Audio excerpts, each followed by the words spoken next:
And hello, everyone. Welcome to this event. So lovely to see this room full of men and women. I've done events with 0 women, so trust me, this looks really good. So thank you once again for joining us today, everyone. Okay, as already introduced, I'm going to talk about election jitters. I know some of you are having those jitters, while others are not. We're trying to get through this period of volatility with some actionable insights today. So let's dig right in. I wanted to start with, where Mahesh left us. It is a time of extreme uncertainty. We don't know how this election is going to shape out. We don't know who's going to win. The elections are running so close. The swing states are polling so close that it's really, really difficult to take one stance. I think today itself, there were at least 5 people who asked me, who do you think is going to win? Is it Trump? Is it Harris? I don't know. I mean, of course, this is a very uncertain scenario, but at the same time, even if I knew it's going to be Trump or it's going to be Harris, I don't know what their policies would look like. I mean, the economic agendas have been very, very shallow this time around, and there has been so much intra-party disputes as well, I would say, that it's hard to say that a Trump 2.0 would look very similar to a Trump 1.0, or, as Mahesh said, would Harris really be able to continue the policies that Biden had implemented? And the thing that makes it really complex here is really the way this election cycle works in the US. So I'm showing the electorate, how divided it is in the US. We have some red states, we have blue states as well. But there are some, the way that this election is decided is that all of these states actually have state electors, at least 3, if not more. Most of them have 3 at least. And those state electors are the ones who actually vote for the president. It's not really the people who are directly voting for the president. And why is that important? I don't want to go into a political discussion here, but this is something which has a really important implication. And that is the fact that this whole electoral split kind of makes the election a little bit tilted more in favor of the Republicans, because this gives power to the smaller states in the US, and that's where the Republicans are also a little bit more famous, more popular. So for Democrats to really win the election, they have to have a very clear and decisive victory. And again, the only reason why I'm mentioning this here is so that you know what really to focus on as we get closer to that November 5 election day itself. Well, it would be these swing states that really determine which way the election goes. This is a Bloomberg poll that was conducted it was from September 19 to September 25, as it says there. And as you can see, right, I mean, it's all tracking so close. So is there really a point of, standing here and talking about, oh, you should do this. If Trump wins, you should do this. If Harris wins, I'm not so sure about that. And on top of it, how do markets react to a Democratic or a Republican president? Even that is kind of really complex to understand, because it seems like markets have no clear favorite as well. While you would say that the mean returns from S&P 500 would be more in case of a Democratic president, the volatility of those returns has also been much higher. And on the contrary, Republicans are actually considered to be good for economic growth. But the kind of returns that they've delivered in the equity markets have not been as high in even the best of the years. So a lot of complex situations here. I will still take this opportunity to provide you with a Trump playbook and a Harris playbook, which might come in handy at some point of time. But going into the election, I find it really difficult to anticipate how to position for this particular event. So as I said, mathematically speaking, there are really 4 scenarios here. Either there's a clear Trump victory, or there's a Trump gridlock, the Congress is divided. There is a clear Harris victory, which seems to be, like I said, a really, really low probability. Or there is a Harris gridlock, which seems to be a slightly higher probability. But again, 35% is what I write here. And how do you very broadly speaking, we know when we talk about Trump being the president, we know we could possibly talk about tariffs. Yes, we might as well. We might as well talk about energy. We talk about higher spending. We talk about geopolitical tensions. So that goes to say, yes, a lot of money would possibly go into defense sectors. We talk about deregulation. So that's where technology, small caps, they kind of benefit from there. And when we talk about Harris, we know there's going to be massive amounts of investments in green infrastructure. So I think there's some amount of nuance there as well. But like I said, Harris victory, a clean sweep, looks really difficult at this stage, unless, of course, she manages to get a really wide margin of victory in terms of the popular vote. But this is the time to press the reset button, because there is no clear path to take from here. So what we're going to do is, whatever we try to do right now, try to be actionable in terms of a Trump victory or a Harris victory. We're going to forget all that, and we are going to design a portfolio which wins no matter who wins the elections. So we are going to go through some very practical strategies to really implement in your portfolios that can win whoever takes the election their way. So the first argument that I want to make here is that fiscal spending, that is a huge concern, of course, but that also brings a lot of investments to the US. For now, it doesn't seem like either of those two presidents would be opposing the idea of spending more. The American economy is built on the idea of spend, spend, spend. They have a very, very poor state of infrastructure, and it seems like, obviously, they would need a lot more investments there. And I tried to go and link back one of the infrastructure ETFs to how they've performed closer to the elections.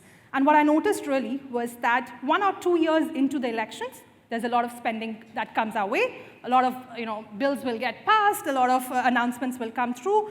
And that is what we've seen in the last 3 elections as well. Infrastructure spending just spikes up after the elections. In fact, going into the elections also is also a case when politicians want to really make a case that, oh yeah, we've done so much for the economy, we've built this, we've built this. So again, that's the period again when infrastructure spending spikes up. But after the election, again, there's an interesting opportunity there. There's going to be a lot of spending on traditional areas like logistics, transportation. That's something that they always need.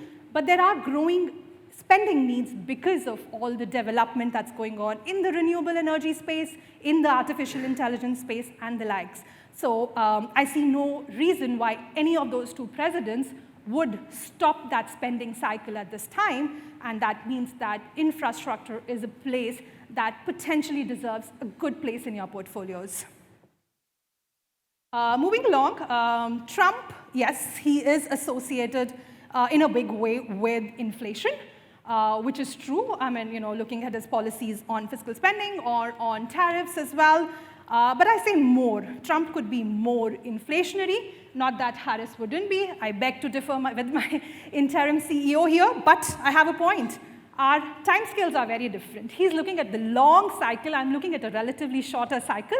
I see inflation as still being a problem here because of the way we are spending, yes, but also because of structural factors. I know his technology point is very valid, but the development that we are going to see in AI is going to take some years to come through. And while we reach that stage, we still have labor shortages to deal with. We have deglobalization to deal with. We have shifting supply chains to deal with. All of that is inflationary. And when you have an inflationary environment, ideally the strategy in markets is to stay in the short end of the yield curve if you're in your bond portfolios, kind of reduce your long-term exposure because that's where the volatility kind of increases. You increase your exposure to financials because you have potentially a steeper yield curve. You could increase your exposure to cyclical stocks as well, and probably have some exposure to commodities or other inflation-fighting instruments, something like REITs I mentioned here, inflation-protected bonds. These are all just for your inspiration, and do take a look and see what you find interesting. Okay, tariffs is something which is usually associated with Trump, right? Everybody knows. Trump comes, he's already started saying 60% tariffs on China imports. 10% tariffs on all the imports. Well, yes, but the fact of the matter is that even a Biden administration has not rolled back any of the tariffs that Trump announced in his 2016 presidency. Yes, they've been less confrontational about it, but they haven't gone back on those tariffs. If only they've probably added a few more. So tariffs is, again, I think this is a fact of the, the new age world that we live in. There's deglobalization. There is going to be some amount of resource nationalization. There is going to be, businesses that are going to continue to focus on how we can build the most resilient of supply chains after the kind of shocks that they saw during COVID. And while, of course, we hear about tariffs, risks all the time, how do you capitalize on those risks and capitalize on those shifting supply chains? I mean, from what I remember, 2016 was, 2016 to 2020, when Trump was the president, the number of presentations I did on Vietnam has exceeded the number of presentations I've ever done on any other single economy in the region. So Vietnam is one economy that has taken a large amount of manufacturing share from China in textiles. India has taken a large amount of share in technology, in manufacturing. Indonesia is actually trying to be a part of the CPTPP. It's a long name, but it's an international trade agreement. So a lot of the Asian economies stand to benefit from these shifting supply chains, and these would be really interesting exposures because they also, at this point of time, are getting the benefit of that, the move lower that we are starting to see in the Fed interest rates as well. Okay, now, there is no presentation these days that can be done without the mention of artificial intelligence. Well, you could have 1 slide, 2 slides, or 10 slides on that. It's never enough, but you guys are lucky today. I don't have 10 slides. So I'm going to stick with one, but I'm going to make a very, very important point here, is that, of course, NVIDIA and things like that, which are synonymous with AI as of now, there have also been concerns about overvaluation in that space. My point is, AI is not just software. AI is not just semiconductors. AI has far-reaching implications. It will have far-reaching implications as we develop more and more technology there. And we should probably be looking at the secondary sectors that get benefited because of this development in AI. One of the facts that I read was that one query on ChatGPT actually takes up 10 times the energy that is taken by a Google search. And I probably do 100 times more ChatGPT requests in a day than I ever did on Google search. So you can imagine the amount of energy that is being taken up by the growth of AI. The data centers that are used to house and train those models, I think there's a massive, massive amount of investment that is going to flow into that space, be it energy utilities, be it the electrification, the grid infrastructure side. There's a lot of investment that needs to be done to continue the cycle of growth that is we are just at the beginning of that AI boom that Mahesh just mentioned as well.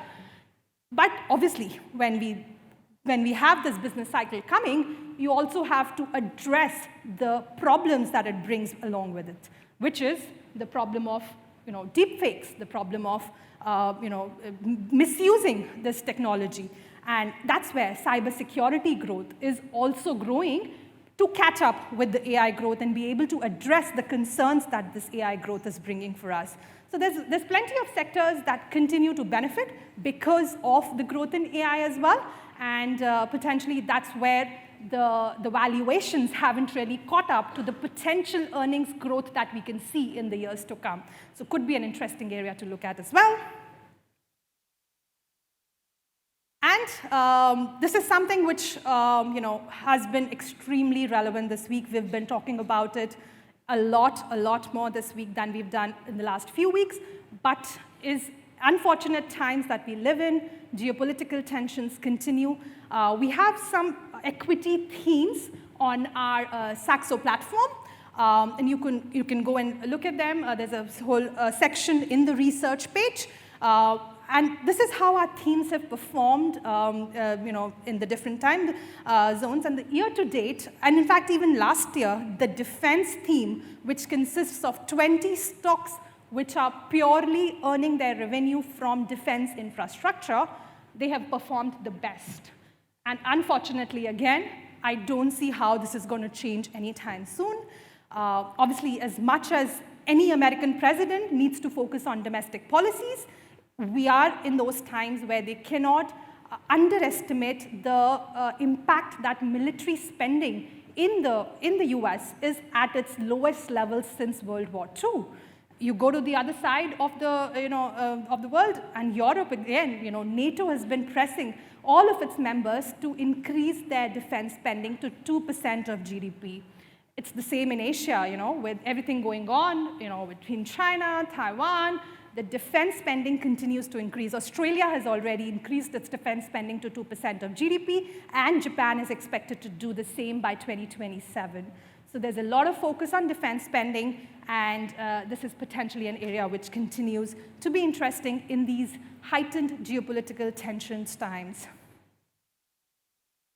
Clean energy and energy transition is again very much associated with Harris and not so much with Trump, but I would argue that any president would be unable to really stop that, that migration, that clean energy transition that the global economy needs to have at this time. It could be different sectors that get benefited. It could be, the pace could be very different as well. I think I wanted to bring a very pertinent point here that the clean energy sector has done miserably for the last 2 years. And if I take you back to our investment themes as well, you can see energy storage, green transformation right at the bottom of that, the table that I have there. And the reason for that is not because we had Biden or Harris or Trump really stopping the policies on climate change, but it was the high interest rates. You see the interest rates picking up and clean energy sector going down is a clear indication of the fact that it is a capital-intensive industry. Once interest rates start to go down, it will be easier to get those investments done as well. I wanted to talk about healthcare because I have a strong conviction that healthcare is going to, in the next decade, deliver the kind of returns that technology has done since the global financial crisis. It is a defensive play. It does well during recession times as well as during inflationary times. Obviously, the structural factor being an aging population needs more healthcare demands. But there's also a lot of research that's going on in fields of cancer, Alzheimer's, diabetes, obesity. We've seen Novo Nordisk, Eli Lilly really delivering great returns because of the success they've had with their obesity drugs, these are areas that continue to grow, but also because of technological breakthroughs where you have robotic surgeries and whatnot. This is a field I really cannot imagine how far this can go. So this is really a very, very, it's a defensive play, but not a boring defensive. It's a defensive plus a growth industry, so very peculiar nature healthcare has here.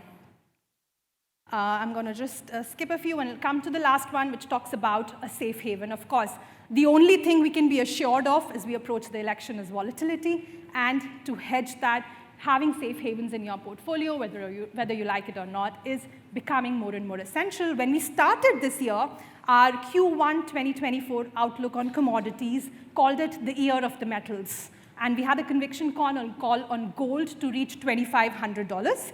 Well, I mean, we are already way beyond that now, but the reasons that we gave have absolutely not come true. The big reason that we had on our call on gold was lower interest rates, lower yields, which have not really materialized. This is the only first cut, 50 basis points, that we've seen so far, coming from a point when 6 or 7 rate cuts were expected at the start of the year.